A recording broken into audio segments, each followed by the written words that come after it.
Mes chers camarades, il semblerait donc que Raphaël Glucksmann va être notre tête de liste. Et je vous avoue que pour le TO1, c'est tout à fait convenable, puisqu'on pourrait même lui décerner une, pas de carte, on n'a pas de carte, mais une proximité intellectuelle. En tout cas, quand je l'écoute, moi, je trouve que ce garçon est très bien. Il dit beaucoup de choses que nous pensons. J'espère simplement, et je ne vais pas me faire trop long là-dessus, que nous arriverons au bout et qu'il sera désigné. Parce que s'il ne l'était pas, comme je vous l'ai déjà dit à plusieurs reprises, je pense que nous aurions dû désigner un premier socialiste de manière à faire pression et à avoir la possibilité de faire une liste. Bon, j'espère que ce sont des choses qui n'arriveront pas. Mais en tout cas, je pense quand même qu'il faudra être extrêmement attentif à la seconde place, à la femme qui suivra Raphaël Glucksmann, parce que elle devra incarner le Parti socialiste, non pas l'orientation de la liste, puisque la liste, ça sera évidemment, nous serons tous sur la même liste, mais je crois qu'il faudra que la commission électorale soit vigilante, et je le dis d'ailleurs, là, ce n'est pas qu'un problème de courant. Il me semble que sur des questions comme ça, il faut qu'il y ait un accord général pour que nous trouvions les meilleures façons de faire. Ceci dit, qui est sur la question du calendrier que nous approuvons, je voudrais vous parler de la situation politique. Heureusement, chers camarades, j'ai entendu notre camarade Ouzi, heureusement qu'on n'a pas suivi certains d'entre vous qui encore, il y a 2 ou 3 mois, nous expliquaient qu'il fallait une liste avec LFI. Parce que dans quelle situation serait aujourd'hui le Parti socialiste si nous avions écouté ses camarades? Dans quel état serions-nous aujourd'hui après les déclarations du leader de LFI flirtant de plus en plus avec l'antisémitisme et le communautarisme? Nous sommes confrontés dans cette élection à un double populisme, celui des xénophobes et des défaiseurs de l'Europe, et le populisme d'essentialisation dont on voit les manifestations déplorables à l'occasion du conflit en Israël et en Palestine. Les macronistes ne sont pas capables de les combattre et leur politique d'ailleurs nourrit ces deux populismes. Ces deux populismes, s'ils triomphent, ils liquideront l'idée que se font les Français de l'Europe, qui était la structure qui empêchait la guerre. Plus jamais ça avec l'Europe. Eh bien, si cela, et je parle de la LFI et du Front National, si cela venait à triompher dans cette élection, eh bien, cette question-là serait une question posée. Et je veux dire que tout ce qu'a dit Olivier, certains autres sur le Front National, je le partage.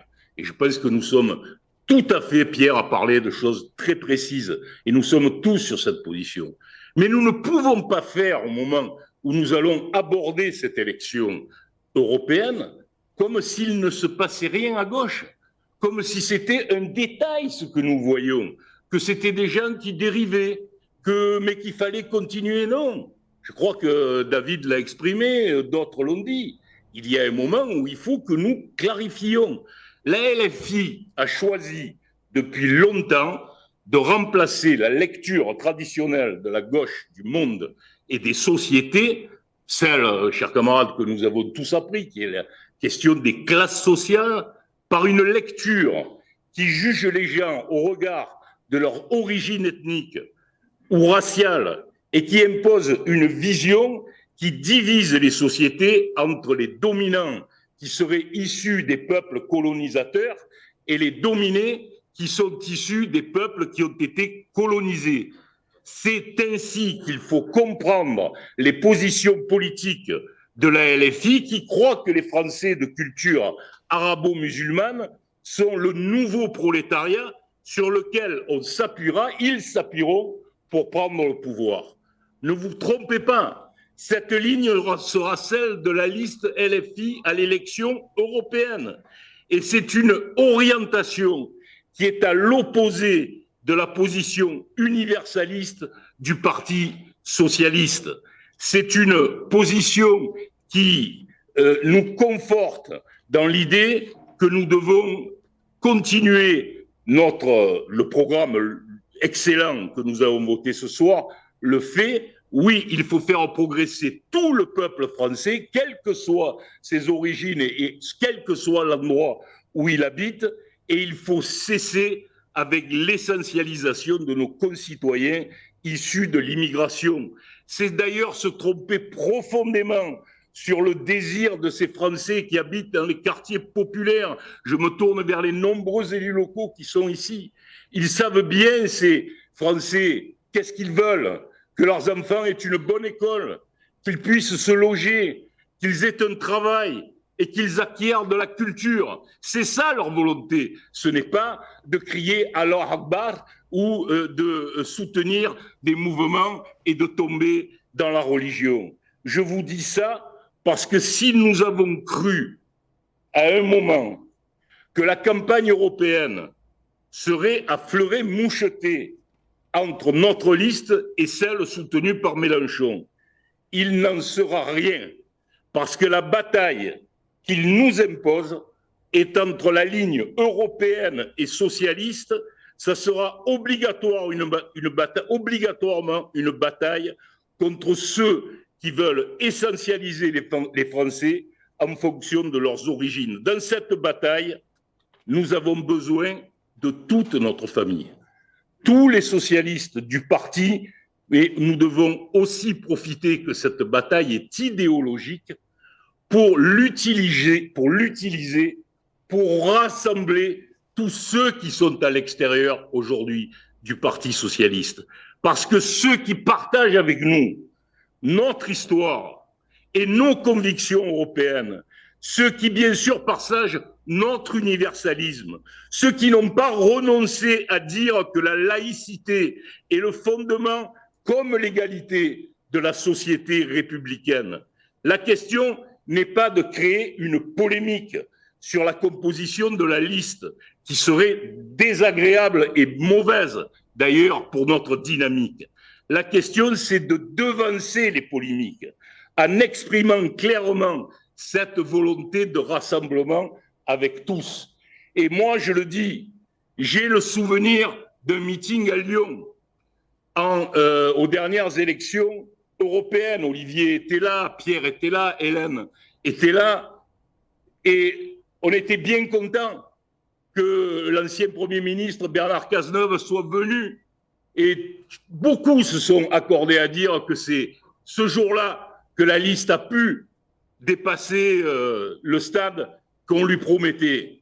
Eh bien, oui, moi j'ai envie d'avoir un meeting avec Olivier Faure, avec Bernard, avec François Hollande, avec Carole, avec Pierre Jouvet, avec Nora, voilà, parce que je crois dans notre famille. Je crois que nous sommes capables, au moment où nous sommes confrontés à ces deux populismes, que nous sommes capables de dépasser ces questions. Dépassons-les au moins sur un point, sur l'Europe. Quel est notre désaccord avec ses camarades sur l'Europe? Il n'y en a pas.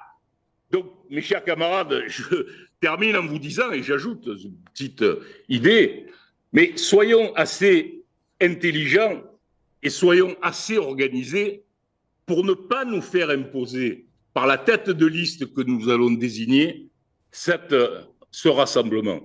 Il vaut mieux que le Parti socialiste en soit à l'origine plutôt que le tête de liste nous l'impose au moment où nous aurons désigné nos candidats.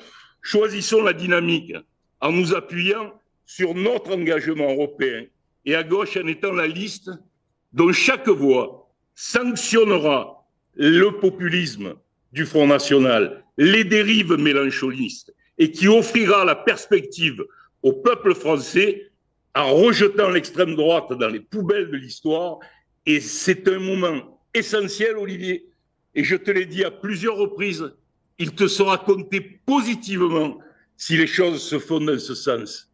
Je crois qu'il faut cesser maintenant de ne plus de considérer qu'on peut parler de la LFI de la même façon qu'on le faisait il y a 6 mois ou il y a 1 an. Il faut maintenant clarifier les choses Et cette campagne électorale, que vous le vouliez ou que vous ne le vouliez pas, ça sera un affrontement entre leur ligne et la nôtre à gauche. Et moi, je veux que ce soit la nôtre qui gagne.